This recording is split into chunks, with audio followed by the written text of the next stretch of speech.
ഇടുക്കി കൊമ്പടിഞ്ഞാലിൽ 4 കുടുംബത്തെ വീടിനുള്ളിൽ മരിച്ച നിലയിൽ കണ്ടെത്തിയ സംഭവത്തിൽ അന്വേഷണം സ്തംഭനാവസ്ഥയിൽ.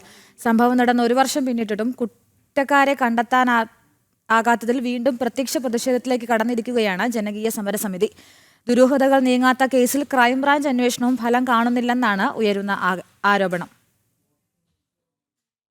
നാടിനെ നടുക്കിയ കൊമ്പൊടിഞ്ഞാൽ കൂട്ടമരണം നടന്നിട്ട് 1 വർഷം പിന്നിടുകയാണ്. ദുരൂഹതകൾ ഏറെയുള്ള കേസിൽ ഇതുവരെ അന്വേഷണം എങ്ങും എത്തിയിട്ടില്ല. കഴിഞ്ഞ വർഷം മെയ് 9-നാണ് പടിക്കൻകുടി കൊമ്പൊടിഞ്ഞാൽ തെള്ളിപ്പടവിൽ ശുഭ, മക്കളായ അഭിനന്ദ്, അഭിനവ്, ശുഭയുടെ മാതാവ് പൊന്നമ്മ എന്നിവരെ വീടിനുള്ളിൽ കത്തിക്കരിഞ്ഞ നിലയിൽ കണ്ടെത്തിയത്. ഷോർട്ട് സർക്യൂട്ടാണ് അപകട കാരണമെന്ന് കരുതിയിരുന്നുവെങ്കിലും ഇലക്ട്രിസിറ്റി ബോർഡ് വിജിലൻസ് വിഭാഗം ഇത് തള്ളിക്കളഞ്ഞു. തുടർന്നാണ് സംഭവത്തിൽ അസ്വാഭാവികതയുണ്ടെന്ന നിഗമനത്തിലേക്ക് പോലീസ് എത്തിയത്.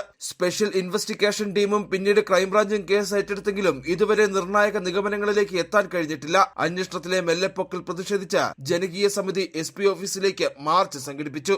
നിരവധിയായ ഉദ്യോഗസ്ഥന്മാർ, പോലീസ് ഉദ്യോഗസ്ഥന്മാർ ഉൾപ്പെടെ ഈ കഴിഞ്ഞ 1 വർഷക്കാലം ഇതിനു വേണ്ടിയുള്ള അന്വേഷണങ്ങൾ ആരംഭിച്ചിട്ടും ഇതുവരെയും യാതൊരു തരത്തിലും ഒരു തുമ്പും കണ്ടെത്തുവാൻ സാധിച്ചിട്ടില്ല. ചെറിയ ചെറിയ കേസുകൾ വരെ അന്വേഷിക്കുന്ന ആളുകളാണല്ലോ. പക്ഷേ ഈ ഒരു സംഭവം ഉണ്ടായിട്ട് ഈ 1 വർഷക്കാലമായിട്ടും ആ മരണപ്പെട്ട കുടുംബത്തിന് നീതി ലഭിക്കുവാൻ സാധിച്ചില്ല എന്നുള്ളത് വളരെ ദുഃഖസത്യമാണ്. മരിച്ചവരുടെ സാമ്പത്തിക ഇടപാടുകൾ, ഫോൺ രേഖകൾ, മറ്റു ബന്ധങ്ങൾ എന്നിവ കേന്ദ്രീകരിച്ച് അന്വേഷണം നടന്നുവെങ്കിലും ഒരിടത്തും വ്യക്തമായ തെളിവ് കണ്ടെത്താൻ അന്വേഷണ സംഘത്തിന് കഴിഞ്ഞിട്ടില്ല. അന്വേഷണം ശാസ്ത്രീയമായ രീതിയിൽ വേഗത്തിലാക്കി ദുരൂഹത അകറ്റണമെന്നുള്ളതാണ് നാട്ടുകാരുടെ ആവശ്യം. വരും ദിവസങ്ങളിൽ പഞ്ചായത്ത് തലത്തിൽ സമരങ്ങൾ വ്യാപിപ്പിക്കാനാണ് സമിതിയുടെ തീരുമാനം. ജനം, ഇടുക്കി.